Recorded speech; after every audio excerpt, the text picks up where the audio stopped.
So, guys, the lie in this administration is next to none. I mean, next to none. Look at the headline I have here. It says how Tinubu's government borrowed over 3.8 trillion Naira from Nigeria Central Bank in 6 months. When they tell you, oh, the Naira has bounced back, the Naira has bounced back, do you know what they are doing to help the Naira rebounds? They are not doing the right thing. They just keep pumping money. All those money have been wasted. Peter Obi gave them the right information, but they don't know how to apply it. Peter Obi said productivity is the solution. Get Nigerians working. The economy will come back. But these people are not implementing that. They are rather pumping money, into the economy from the CBN, thinking that is going to help the Naira. So now that we've spent that money and Naira has started depreciating again, where do we get another money again to pump in Nigerians? This is the problem. Let me allow you listen to how Dr. Abatti blasts Tinubu for the way he is handling the Naira. The poor management of the economy is making the Nigerian currency to collapse further. Just take a look at this yourself. Chairman of the Central Bank of Nigeria was at the spring meetings of the IMF and the World Bank, and he participated in a very important forum. And what the governor of the central bank said on that occasion was that the Nigerian currency had moved from being the worst performing currency in the world to, perhaps the strongest currency in the world. And he used the opportunity of his presence at that World Bank meeting to tout, advertise, promote the achievements in terms of the monetary policy projections of the Central Bank of Nigeria under his leadership. And one of the things he said, of course, was how the volatility of the Naira was being addressed and how the foreign exchange market had improved and how under his watch liquidity has been improved in the market. Yes, I said at the time, it's not more than a week ago, that we should give Cbn Govnor of Nigeria the benefit of the doubt. But that, however, the test of all the monetary policy moves will depend on how this is sustainable. Now, what we're being told this morning now is that, look, the Naira now is weakening against the dollar.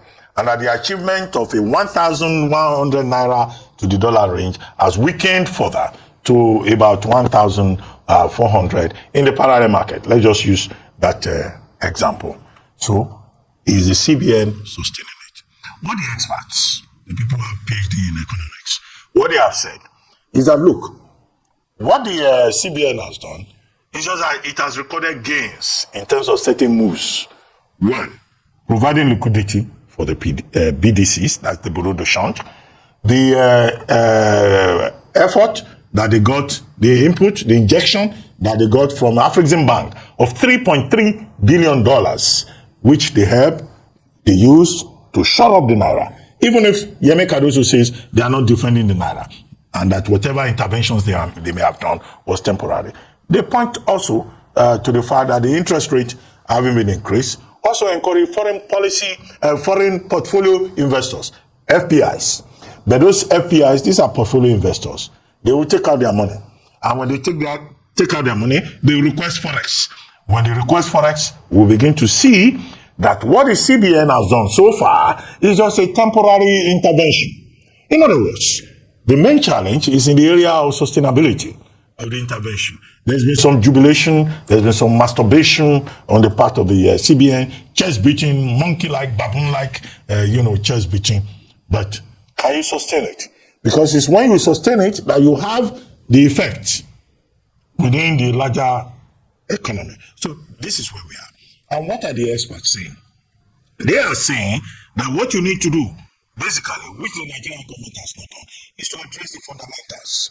And what are the fundamentals? What I can isolate from that is about productivity. That there must be productivity in terms of the oil exports, oil production. We can't even meet our quota. We have been told that the Warri refinery is ready. When is the Port Harcourt refinery going to be ready. We have been reporting on stories about the Dangote refinery, 650,000 barrels per day capacity that we have been talking about. Okay, where is the other, promise about Warri refinery, about Port Harcourt refinery, and the other, artisanal refineries that are under the rubric of government intervention? So these are the issues. Non-oil export. President Tinubu just went to the Netherlands to boast about lithium, resources that we have in Nigeria, to boast about non-oil resources that we have in Nigeria. Okay, what have you put in place in terms of trade policy, in terms of industrial policy, to take advantage of all of this? So I think that the lesson here is that, look, to save the Naira, there are more fundamental issues that will have to be addressed. Most recently, Professor Segun Ajibola, who was on this program, reminded us that the fundamentals have not been addressed. So the so-called speculators will continue to watch and say, okay, leave government alone now. Let them do what they say they are doing. The same Naira is now accustomed to a yo-yoing culture. It goes up, it goes down, it goes up and goes down. So it is when you are able to read the market that you're able to do it. But that can be addressed by looking at the fundamentals. Oil production. At a time when there is crisis in the Middle East, and we see that the spot price of oil is going up.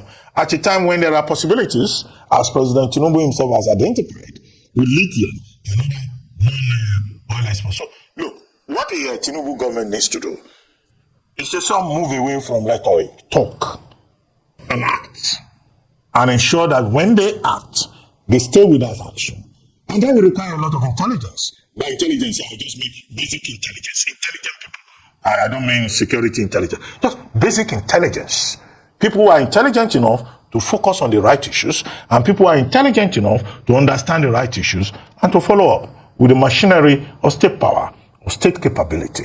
That is what I think we need. I'm talking about security, where some other people may say security is part of it. If we can ramp up agricultural production, yeah, maybe that will help.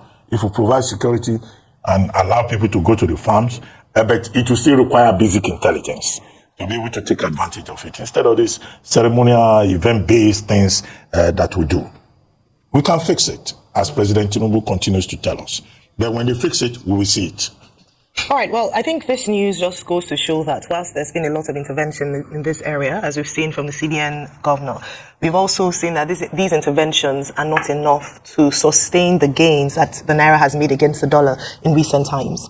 And as Dr. Abatti already said, we had a series of interviews speaking to economists, analysts, discussing it on this table itself, and where we've talked about the fact that if, like you mentioned, the fundamentals are not addressed, then irrespective of what is being done in terms of intervention from the CBN, it would only be a short-term gain. And I think that's unfortunately what we're seeing this morning in terms of the for the weakening of the Naira. There's still hope, and what we're looking forward to seeing is that alongside the monetary policy, as we have spoken about, is also a tight fiscal policy as well. Beyond the, we talked about productivity, oil, the stolen crude oil, the fact that we ought to shore production to address insecurity in that area, oil bunkering, oil theft, so that we're able to meet our quota and generate more revenue in the much needed FX. We also talk about when we produce locally, also encouraging us to lessen the pressure on FX by buying the Naira, as that popular slogan goes, to grow the Naira, to strengthen the Naira. This administration has tried to make efforts in that way. We talk about how some of the things that are imported,